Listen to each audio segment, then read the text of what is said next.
Hello everyone. So next topic cover करते हैं। Next topic is advantages of accounting. Accounting करने के फायदे क्या क्या हैं, बेनिफिट्स क्या एडवांटेजेस, ठीक है, क्या क्या है। बहुत ही सिंपल है, 10 पॉइंट्स मैंने लिखे हैं, आपको इसको समझ लेना है। बस समझने के बाद automatically you will be able to answer in the examinations, ठीक है। तो क्या क्या फायदे हैं, हम क्यों अकाउंटिंग करते हैं, उनके फायदे क्या क्या है। भाई कोई भी काम हम तभी करते हैं जब उसका कोई फायदा होता है, तो यहाँ पर हम वो फायदे देखेंगे। पहला है फाइनेंशियल इंफॉर्मेशन, ठीक।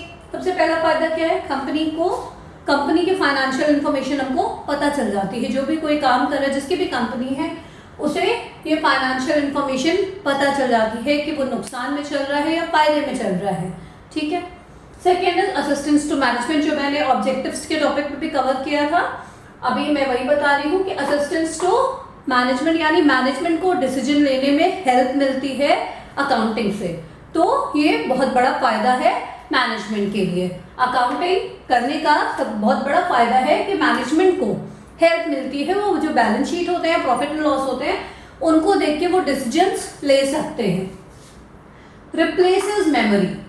रिप्लेसेस मेमोरी का क्या मतलब है, इसका मतलब ये है कि एक साल में बहुत सारे ट्रांजैक्शंस होते हैं किसी कंपनी में, किसी बिजनेस में, फाइन। हर ट्रांजैक्शंस को बिजनेसमैन या ओनर याद नहीं रख सकते हैं, ठीक है। अब सपोज करिए कि आपका एक बिजनेस चल रहा है, अचानक से कोई एक बंदा आ गया कि आपके जो है, आपको मुझे जो है 10,000 रुपये भी आप देने हैं। आपने उस टाइम मुझसे 6 महीने पहले, आज से 6 महीने पहले उधार मान लिया था और आपने अभी तक मुझे पैसे नहीं दिए हैं, तो वो पैसे आपको देने हैं, ठीक है। क्या हर किसी को याद रहेगा? एक साल में इतने ट्रांजैक्शंस होते हैं, आप कैसे याद रखोगे हर चीज? तो वो क्या करता है, वो मेमोरी को रिप्लेस कर देता है। मतलब अब आपके पास कोई आया है, वो जो बता रहा है 6 महीने पहले, आप 6 महीने पहले के रिकॉर्ड्स को चेक करोगे, उसमें अगर मेंशन होगा कि हाँ भाई यहाँ पर है और हमें देने हैं, तो आप दे दोगे। अगर नहीं मेंशन होगा तो आपको ये भी पता चल जाएगा कि वो आदमी झूठ बोल रहा है, तो आप उससे बोलोगे कि तुम्हारे पास प्रूफ क्या है, दिखाओ, ठीक है। तो इसलिए अकाउंटिंग क्या है, बहुत इंपॉर्टेंट है और ये मेमोरी को की प्लेस ले लेता है। Then facilities comparative study. आप अकाउंटिंग की हेल्प से क्या कर सकते हो, कंपैरेटिव स्टडी कर सकते हो, एक कंपैरिजन कर सकते हो। कैसे कर सकते हो? खुद से भी कंपैरिजन कर सकते हो, खुद के बिजनेस से। मतलब लास्ट ईयर में आपके बिजनेस ने कैसा किया था और इस ईयर में 2 साल का अकाउंटिंग रिकॉर्ड आप चेक करोगे, 2 साल का फाइनेंशियल पोजीशन या प्रॉफिट एंड लॉस चेक करोगे, तो आप एक कंपैरिजन कर सकते हो कि प्रीवियस ईयर में हमारे बिजनेस ने अच्छा किया था, इस ईयर में अच्छा नहीं किया है, ठीक है। या किसी दूसरे बिजनेस से भी आपको सेम कॉम्पिटिटर से भी कंपैरिजन करना है, तो आप वो कंपैरिजन भी कर सकते हो। तो क्या करता है, फैसिलिटेट करता है किसको, कंपैरेटिव स्टडी को। समझ आ गई बात? Next is facilitates tax and liability. What? Facilitates tax and liability. Tax और लायबिलिटी, जब आपको टैक्स वगैरह देना होता है तो किस बेसिस पे गवर्नमेंट आपसे टैक्स लेती है? आपके इनकम के बेसिस पे तो टैक्स लेती है ना। तो इनकम के बेसिस पे, यानी और वो इनकम आपको कैसे पता चलेगा? वो इनकम आपको पता चलेगा आपके प्रॉफिट एंड लॉस से, ठीक है, या फिर आपकी फाइनेंशियल पोजीशन से। तो इसलिए टैक्स लायबिलिटी पे करने में भी ये अकाउंटिंग का जो पूरा सिस्टम है, ये बहुत हेल्पफुल हो जाता है। Then facilitates loans. आपको लोन कैसे मिलेगा? अगर आपके बिजनेस को एक्सपैंड करने के लिए लोन चाहिए तो कैसे मिलेगा? बैंक हमेशा आपके फाइनेंशियल पोजीशन को देखेगी। बैंक ऐसे आंख बंद करके लोन नहीं देगी कि भाई इन्होंने हमसे लोन मांगा और हम दे दें, ऐसा नहीं होता है। बैंक को अगर राम गया बैंक के पास कि मुझे लोन चाहिए, अपने बिजनेस को एक्सपैंड करना है, मेरे 2 आउटलेट हैं और तीसरा आउटलेट खोलना है मुझे, तो बैंक क्या बोलेगी, पहले उन दोनों आउटलेट के बैलेंस शीट मेरे सामने लेकर आओ, पहले उन दोनों आउटलेट का पूरा बही खाता मुझे दिखाओ। अगर वो मुझे लगेगा कि तुम देने लायक हो, तुम लोन को रीपे कर सकते हो, तुम्हारी ये अंदर तुम्हारी बिजनेस की ये क्षमता है, ये कैपेसिटी है कि तुम पे कर दोगे लोन को, तभी मैं तुम्हें लोन दूंगा। तो अब राम को क्या करना पड़ेगा, अपने सारे बैलेंस शीट या प्रॉफिट लॉस स्टेटमेंट के सारा कुछ बैंक को दिखाना पड़ेगा। तो क्या हुआ, अकाउंटिंग से क्या फायदा मिला हमें लोन मिलने में हेल्प हुई, ठीक है। एविडेंस इन कोर्ट, ठीक। अभी जो मैंने पहले एग्जाम्पल बताया था कि कोई बंदा आया आपके पास, वो बोला कि 6 महीने पहले तुमने ये पैसे नहीं दिए हैं, मुझे देना है, ठीक। मान लो कि वो आया, उसने बोला 1 लाख रुपए तुम्हें देने हैं मुझे, तुम दो मुझे, ठीक है। अब क्या हुआ, आपने अपना रिकॉर्ड चेक किया, आपने बोला कि भाई रिकॉर्ड में कहीं मेंशन नहीं है, तुम सबूत दिखाओ मुझे, ठीक है। अब हुआ कि ये बात इतनी बिगड़ गई कि वो बंदा कहाँ चला गया, वो बंदा कोर्ट में चला गया। वो बंदा बोला कि मैं तुम्हें कोर्ट में स्यू कर दूंगा और तुम्हें मेरे पैसे देने पड़ेंगे, ठीक है, मैं 2 लाख रुपए खर्चा कर दूंगा तुमसे वो 1 लाख रुपए लेने के लिए। तो अब ये बात कहाँ चली गई, कोर्ट में चली गई।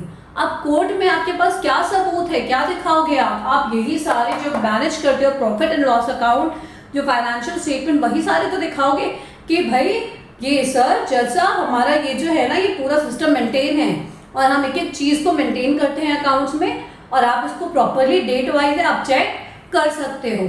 तो क्या होगा, आप कोर्ट में इस चीज का एविडेंस दे सकते हो। Fine. Facilitates sale of business. अब ऐसा हुआ कि राम जो है उसको अचानक से मन कर गया कि मैंने बहुत बिजनेस कर लिया, मैं बोर हो गया और मैं अपने बिजनेस को बेचना चाहता हूँ, भले ही वो बहुत प्रॉफिट में चल रहा है, मुझे कुछ नया ट्राई करना है, तो मैं लेकिन अब बिजनेस को तो बेचना चाहता हूँ अपने। अब वो बेचेगा तो कोई दूसरा क्यों खरीदेगा, भाई राम दिखाएगा कि मेरा बिजनेस जो है इतने प्रॉफिट में, देख लो तुम इसको रन कर सकते हो तो ले लो। अब वो कैसे दिखाएगा, वो इन्हीं अकाउंटिंग सिस्टम की हेल्प से दिखाएगा, अपने सारे रिकॉर्ड्स को दिखाएगा, ठीक है, कि भाई आप ये बिजनेस ले लो मुझसे, मैं अब कुछ और करना चाहता हूँ। या बिजनेस लॉस में होते हैं तो भी खरीदे जाते हैं, उसका भी एक पर्सपेक्टिव होता है कि बड़े जो बिजनेसमैन होते हैं वो छोटे बिजनेस को हमेशा खरीद लेते हैं, उन्हें लगता है कि हम इनके प्रॉफिट्स को लॉसेस को कवर कर देंगे, ठीक है। लेकिन उस टाइम पे सेल ऑफ बिजनेस में देखा क्या जाता है, पूरी फाइनेंशियल स्टेटमेंट देखी जाती है, ठीक है। तो सेल ऑफ बिजनेस में भी ये फैसिलिटेट करता है। At the time of insolvency, insolvency एक नया वर्ड आया है आपके पास। इंसॉल्वेंसी का मतलब हिंदी में जो होता है वो होता है दिवालिया होना, ठीक है। दिवालिया होना मतलब जो जिसका भी बिजनेस है वो इतने ज्यादा लॉस में चला गया और इतने ज्यादा कर्जे हो गए उसके ऊपर कि अब वो उस स्थिति में ही नहीं है कि उन कर्जों को वो चुका सके।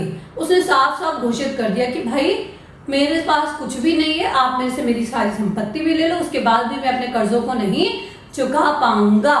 तो वो क्या हो गया, वो इंसॉल्वेंट हो गया, ठीक, उसको हम बोलते हैं इंसॉल्वेंट। अब इस इंसॉल्वेंसी के टाइम पे जब चेक किया जाता है कि भाई बंदा इंसॉल्वेंट कैसे हुआ, क्या क्या हुआ, तो उसके सारे पास्ट रिकॉर्ड्स को, पास्ट ट्रांजैक्शंस को देखा जाता है। तो उस टाइम पे भी अकाउंटिंग रिकॉर्ड आपको हेल्प करता है। And last one is helpful in partnership accounts, ठीक है। पार्टनरशिप अकाउंट्स में भी जब आप पार्टनरशिप में बिजनेस कर रहे हो तो भी आपको कोई फ्रॉड ना हो, कोई किसी के साथ चीट ना करे, या बड़ी क्लियरली आपका पार्टनरशिप बिजनेस चलता रहे, इसके लिए भी आपको ये अकाउंट्स बनाने की जरूरत होती है, ताकि कभी भी कोई किसी दोनों पार्टनर्स में या 2 पार्टनर्स, 4 पार्टनर्स, जितने भी पार्टनर्स हैं उनमें कोई झगड़ा ना हो और सारा एक प्रॉपरली फॉर्मेट रिकॉर्ड का रहे, ताकि आप उसको बैठ के सुलझा सको। फाइन। तो इसलिए पार्टनरशिप अकाउंट पे भी ये हेल्प करता है। तो ये 10 एडवांटेजेस है अकाउंटिंग के। इन 10 में से आप कोई भी 5, 6, 7 अच्छे से समझ के लर्न कर लेना। Fine, thank you.